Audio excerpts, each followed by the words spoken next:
Well, Mississippi State just swept their final regular season series. Momentum is real. What does this mean heading into the SEC tournament? And with the Bulldogs red hot, are they built to make a serious postseason run? Let's break it all down.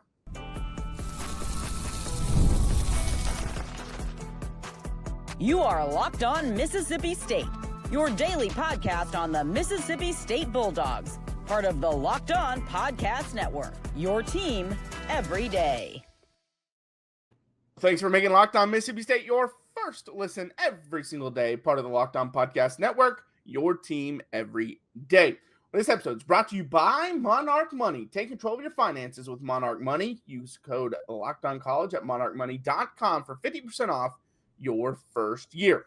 I'm Jaron Spor, national college football writer at Athlon Sports. That's Landon McBride. We have an exciting show for you today. It's exciting because Mississippi State, the Diamond Dogs, kept the momentum going, sweeping Missouri in dominating fashion. They put up a lot of runs, which we said make it exciting, and that's exactly what they did. Unfortunately, the softball team was eliminated. We'll break down that series, and then we'll end it with our top dog of the week, as always, on a Monday. But let's start things off. Right off the bat, Missouri, not a good baseball team, which we knew that coming in. So you needed to go in and at least win 2 out of 3 is what we kind of talked about. But they dominated 25-7 the first game, 13-3 in 7 innings the second game, 12-1 in 7 innings in the last game. And that means they've won, 5, 6, 7, 8, 9 of their last 10 games. And all of those are under Justin Parker after the firing of Chris Lemonis. So they're red hot. Yeah, they are. They are. Yeah, the Bats are going to get all the headlines from this one. I mean, 25 runs in over a 3-game series is a lot. To do that in one game is crazy. And, it looks like Pico got back on the right side a little bit. Was shut out 4 1/3 innings, 7 strikeouts. I mean, you didn't need to let him go deep, but it's good to see he got things fixed. Seems to be going in the right direction with that. Evans, he already had a little bit of a hiccup, not as good as he was, obviously, last game. But, he only gave up, 3 runs? So, I mean, not terrible, but you were kind of hoping he would build on what he did last week. But, I mean, that's nitpicking when you dominate a series like this. Yeah, and again, I don't just want to keep reiterating stuff, but you had to dominate this series. It's a team that won 3 SEC games all season long. Now, it was the previous series and a sweep against Texas A&M, but it's one of the, worst baseball teams, especially in the SEC, that I've seen in a long time, long time. And I know Mississippi State, you're not having this great season, but still, I mean, you're so much better than Missouri is. And so you had to go out there and make that statement. And, the interesting thing to me, they were 7-14 just several games ago, and they in SEC play, and they finished 15-15, almost with a winning record in the conference, and that's massive. And now I will say this, and again, I don't want to say that there hasn't been a rejuvenance with Parker after Lemonis was fired, but we did talk about, even when Lemonis was there, the schedule got easier at the end of the year, and that's when you really could pile on some wins and possibly make a push for the regional. Now, at that point, I didn't see a series win against Ole Miss, and that's exactly what happened. But I did expect a sweep versus Missouri. I didn't pick a sweep versus Kentucky at the time. I thought you'd still win the series, but we knew that this was a time to get some wins, and that's exactly what they've been able to do. Yeah, they're getting hot at the right time, and you want to get excited about what this team can do in the postseason, but then you have to remember this is Missouri. Yes, They played very well. Yes, they put up a bunch of runs. The pitching looked good, all of that. But you have to take the opponent into account some. Right. You did what you're supposed to do against them. But it's still Missouri. That's not who you're going to be playing in the SEC tournament. That's not who you're going to see in the regional. You're going to see much better teams than that. So you have to keep playing like this, but the results may not be the same. Yeah, exactly. And we talked about it on Friday that if you win this series, that likely clinches you a regional, especially if you swept it, which they did. And so they're probably in a regional. Now, I don't like leaving anything up to chance, especially a chance of allowing other people pick you to be in and not in. So go win an SEC tournament game, which you play Texas A&M, and they are struggling right now. We just talked about them getting swept against this Missouri team that we just mentioned. Well, they're the 14th seed in this whole thing, and that's who you play in the first round of the tournament. You didn't quite get the bye. We mentioned there was like an outside chance of a bye. Some things kind of had to fall the right way, but and they ultimately didn't. But you're playing a Texas A&M team that, yes, they came into the season number 1 in the country, but they went 28-25 this year. They were 11-19 in conference. They ended the year just really struggling. Obviously, they lost the series to Missouri. They lost 2 out of 3 against Georgia. They lost what? They actually beat LSU 2 out of 3 times. But then starting with that Missouri series, they really struggled. So it's a team that obviously number 1 in the country at the beginning of the year. So they have the talent. They did beat LSU, who's very good. And we've seen them in the last 2 series, and it's not been a good brand of baseball. This is a series you can win, and that would definitely clinch your spot if it's not already clinched. I mean, it's clinched. A spot is clinched. But it's if you make noise, now it's can you get up to a 2 seed or in a regional? I really think that's where it is. I think you're locked into a 3. It doesn't matter what happens unless you make a run. And, we say it a lot. You got to get 1.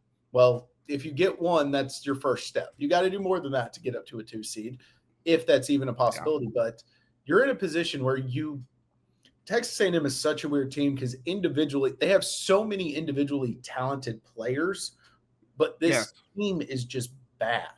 And I don't know why, but so you should be able to beat them, especially if Pico is on. If Pico's on, you can get that first game. And then from there, maybe you string a couple together. The bats have been hot. It wasn't just this series. It's been the last, like 3 series pretty much. They've been putting up runs like crazy. And this was just an explosion of offense. So they're building something here, and you hope it is they've figured it out, not they've been playing bad teams. Yeah, and you mentioned the number 2 seed is a possibility. On3 has them as the number 2 seed in the Oregon region right now. Oregon as the 7th overall national seed, Mississippi State being the number 2 seed in that region. That would be massive. And you're going into a series where you're on red hot right now as a team. Now, I don't know. I just saw that one, so I don't know what D1 baseball, which I think theirs don't come out till Tuesday. Although they might put one out earlier since Tuesday's when the tournament starts. So they might put theirs out even earlier than that. But typically they've been doing it on Tuesdays. So I haven't seen all theirs, all the other ones out there. But I mean, it's just from what they were 2 weeks ago to what they are now is so impressive. It's a crazy transformation because nothing, I mean, yes, fired the coach, but nothing has really changed. It's not like the person who's in charge didn't already have a voice inside the locker room. Yeah. It's literally, you just elevated a coach and things got better. But, we mentioned they're beating up on bad teams. A&M's a bad team. Beat up on them again.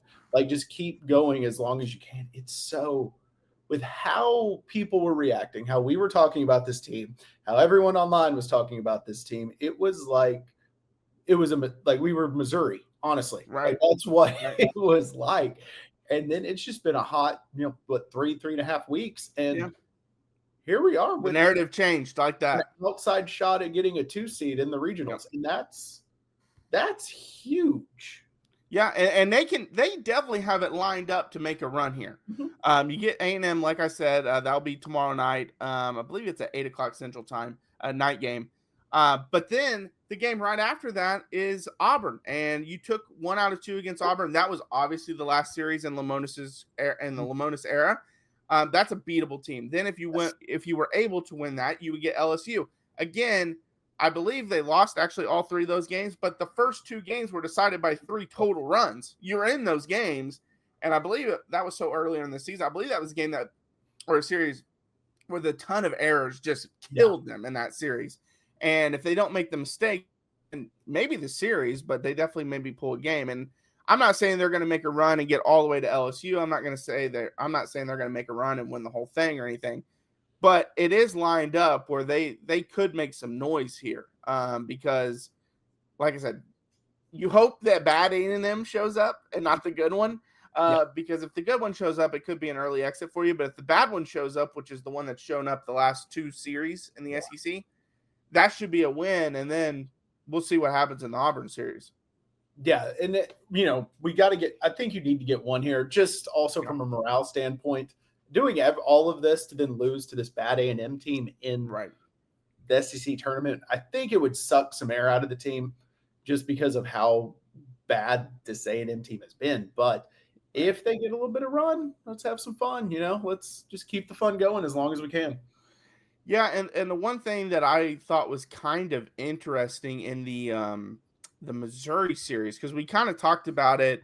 Actually, it was on Friday. It was kind of like, what are we looking forward to the most in this upcoming weekend? And my answer was Evan. I wanted to see how Evan pitched because, he obviously just was National Pitcher of the Week. Wanted to see if he could build on that. Can he be the number 2 guy? He didn't pitch at all this weekend. And I might have missed if he was injured or anything. I don't remember seeing anything. Or sorry, he started, but Ben Davis actually got the win. He didn't pitch great, is what I meant, actually. He didn't pitch great in that second game. He allowed 4 hits, allowed 2 runs. Again, Missouri wasn't any good. They were going to beat them anyways. Like, it wasn't a big deal. But he didn't have his best showing. And ultimately, Ben Davis got that win, it looks like. So Evan actually must have came in relief. That game was one of the games that I was actually. Evan started. Okay, well then I wonder why they have Ben as the winner, because it was a tie game. Okay, well, the lead when Ben was on the mound. My question is, how is it tied? Because we scored 5 in the first inning. Then I'm on the wrong page. Yeah, this was the second. Now, this was the one game I couldn't watch in the series, so of course this is when it happens. I had a family deal I had to go to, so I didn't get to watch it, and I didn't get to go back and recap it. But no, Mississippi State scored 5 runs in the first inning and never trailed or never were tied after that. So Ben must have started. He must have started, yeah. I just assumed he started I missed the beginning of that game too. I only watched the end of it. So, I missed when Evan was pitching. But he had 6 strikeouts, so he did well there. But he did allow 2 runs and allowed 4 hits. On the box score, it has him listed first, so I think that would mean start. But I know, because it's not an inning pitch thing. Because right below that, the Newbeck kid pitched less innings than Lucas. So I guess we'll have to go back and find out why Ben Davis got the win. We're gonna look into that one because we are confused. Yeah, props to Ben Davis on the win, though, I guess. That too much baseball and softball this weekend. I can't keep it straight. I was about to say, I was overwhelmed with all of it. And of course, the one game of all the games, because I watched all the softball games, I watched all the baseball games, except for that one. And of course, that's the one that has an issue with it. But we'll see what happens going forward. But yeah, we got to get into some softball. So let's talk about some softball. What happened in that game, or in that really the regional? We'll talk about that. That's coming up. Ever check your bank account and wonder, where did all my money go? Between dining out, online shopping, and entertainment, it's easy to lose track. And that's where Monarch Money comes in, your personal CFO, giving you full visibility and control over your finances. Monarch Money isn't just a budgeting app, it's a complete financial command center. You can track all your accounts, investments, and spending in one place, so you stop just managing your money and start building wealth. Surprising insights. When I started using Monarch, I realized just how much money I was spending on food delivery, and now I budget smarter and save more. All in one convenience. Instead of juggling multiple apps, you can use Monarch to check your finances, track spending, and even plan long-term goals. In easy collaboration, managing money with your partner is smoother than ever. You can track shared and personal accounts, set goals, and stay on the same page without the stress. So take control of your finances with Monarch Money. Use code LOCKEDONCollege at monarchmoney.com for 50% off your first year. That's monarchmoney.com, code LOCKEDONCollege for half off your first year. All right, well, thanks for being Locked On Mississippi State, your first listen every single day, part of the Locked On Podcast Network, your team every day. All right, so the softball team was in action in the regional this past weekend, and it kind of went how we talked about on Friday, which was you had to be the second best team in the region at least, and then give yourself a chance in the finals. And that's exactly what happened. They beat Washington twice, actually. That second game was a thrilling win. It's such a crazy game because early in that game, it was kind of like through like the first 4 innings or something like that. There wasn't a whole lot of runs, and then the runs started coming left and right the rest of that game. That was a fun game to watch, but you get blasted by Tech, you get mercy ruled in the first game. Kennedy is just locked down. And then in the regional finals, you had to beat Tech twice. Again, we talked about how it was going to be tough. We thought it was a well matched up series overall or regional, because we thought you could get past everyone and get to Tech, and then that gives you a fighter's chance. But we did acknowledge that it was going to be tough to get past Kennedy, and that's exactly what it was. If you want to have a moral victory, you forced 3 earned runs against Kennedy, which she hadn't allowed all season. So yeah, you can have a moral victory in an elimination game. I think that's it. I mean, you gave the best pitcher in college softball her worst outing in the last game, but I mean, they played well overall. I think the team played well. When the first game started, I was on a little vacation, but I was watching the game, and like I can't remember if it was the first pitch or the second pitch, but it was that home run. And I texted you, I was like, this is a wonderful start. Yeah. But then they got it together. I mean, Chafin did not have her best stuff this weekend. I know she only gave up the 3 runs in that first game against Washington, but all 3 were solo home runs. And that's just, I mean, if you're going to give up home runs, those are the ones to give up, but that's just not ideal when your ace is giving up bombs like that. Yeah, and she struggled, like you mentioned, even in the latter game. Well, first off, she struggled against Washington. Actually got the win in that one, the 11-10 thrilling game. It was 3-0. Then in the fourth, Washington scores 5. Then Mississippi State scores 4. Then Washington scores 1. Then you score 4 again. Then Washington scores 4 again. It was just a crazy end to it. But Chafin ended up allowing 10 runs in that game, 10 earned runs. And Delaney Everett came down and kind of shut down. So she didn't have her best stuff in that game even though she's going to get a win on her record. And then the first time against Tech, I understood it. They pitched Everett to kind of throw something different at her. Chafin pitched the earlier game against Tech earlier in the season, did really well. And so maybe it was one of those, let's give Everett a shot at it. And I didn't mind that, give Chafin a day off. But Everett got beat up in that one. And so then you went back to your ace, Chafin, again in this next one, and she kind of got, she got beat up again. She allowed 8 earned runs. So in her last 2 outings of the season, she allowed 9, if you average it out, earned runs in those 2 games. So she didn't have her best stuff. And that goes, we said all season they needed that second pitcher, and we thought Everett might be that. And she, again, pitched well at the end of the season, but she struggled against Tech. But she pitched well against Washington when she came in. But they didn't even really have an ace because Chafin did not play well. And she kind of didn't play well at the end of the regular season either. Yeah. And so it's a disappointing, but also not disappointing end to the year, because it kind of what we thought would happen. We had a good run. They had some very good games. The offense was going great outside of, when you face Kennedy, but that happens. Yeah.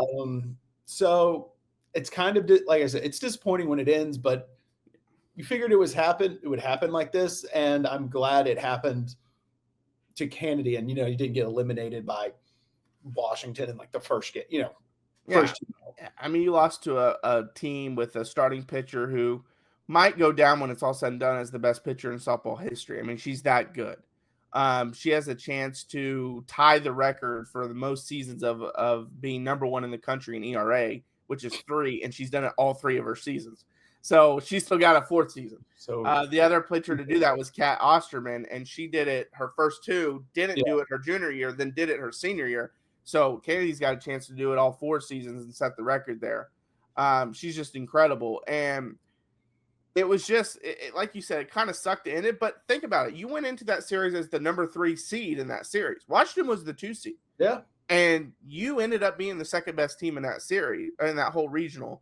And it just sucked. You drew the best pitcher in the country. So yeah, it sucks to draw. I mean, it makes you, you start playing the what if game. What if they had gone to a different regional that didn't have the best pitcher in the country? Could they have got out of there? And honestly, yes. That's with fair. How this team played, if they're not going up against her, they're probably in a super regional. Yeah, because the offense played great against every team except for Kennedy. And really, even the last game, they scored 6 runs. Now, only 3 of them were earned, but they scored 6 runs with Kennedy pitching the whole time. And so the offense was really good. So think about if they scored 6 in that one. They obviously scored 11 against Washington the game before that. Think about if they don't play against the best pitcher in the country. I mean, they might have had an explosive outing where they ended up moving on. But, yeah, it's a bummer that it ended. But that's just how it falls sometimes. How it is. Unfortunately. But, all right, coming up next, our top dog of the week. Don't go anywhere.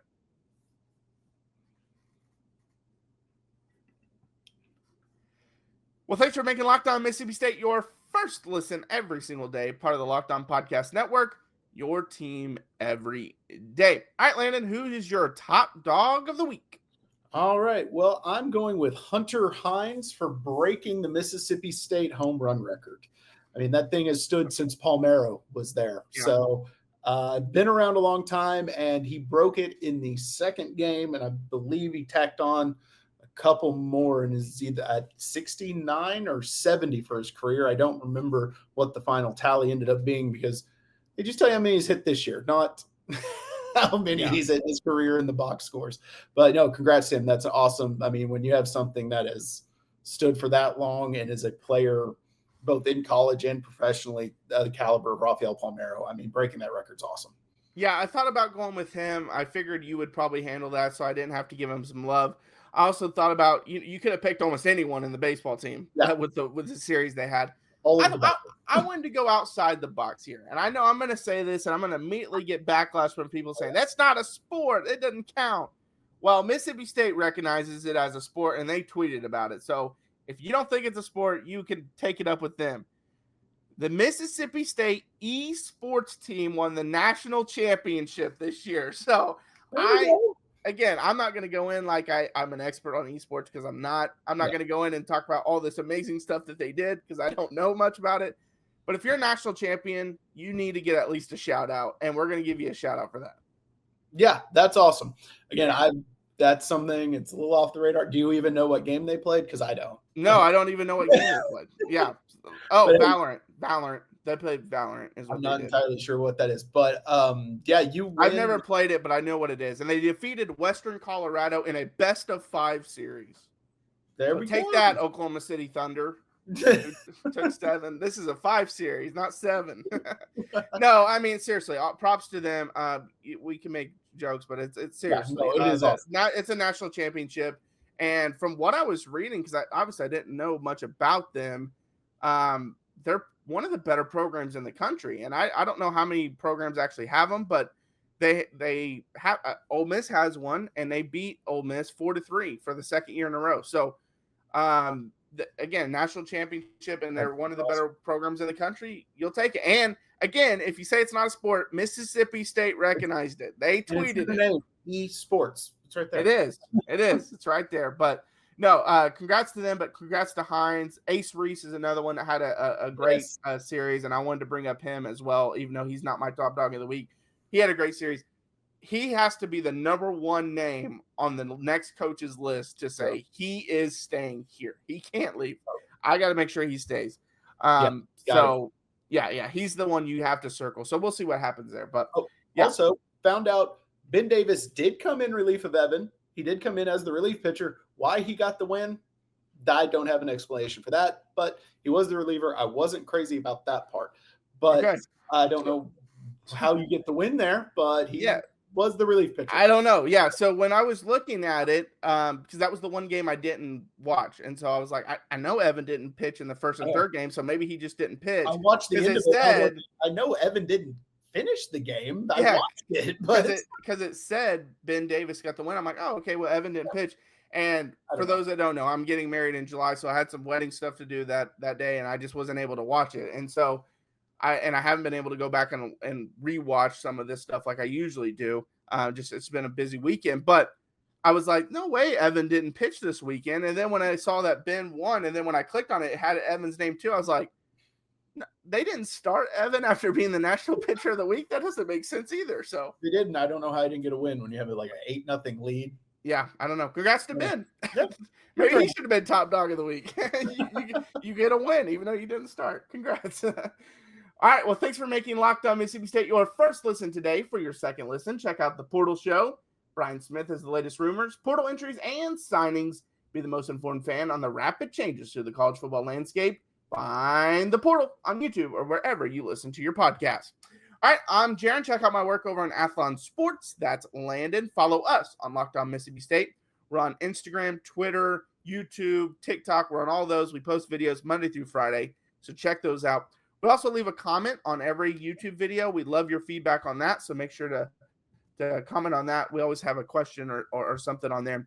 And then we also post a poll, a totally separate question on our YouTube, so we love your feedback on that as well. If there's something you want us to talk about or break down, especially with the offseason coming up, when baseball season ends, that's it for sports until football starts back up. So obviously there'll be some off-season football, but yeah, we'd love some any information. Coaching hire will obviously be one of the main debates you want us to have. Yeah.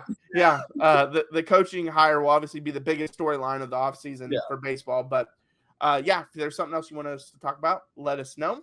But until next time, Hail State. Hail State.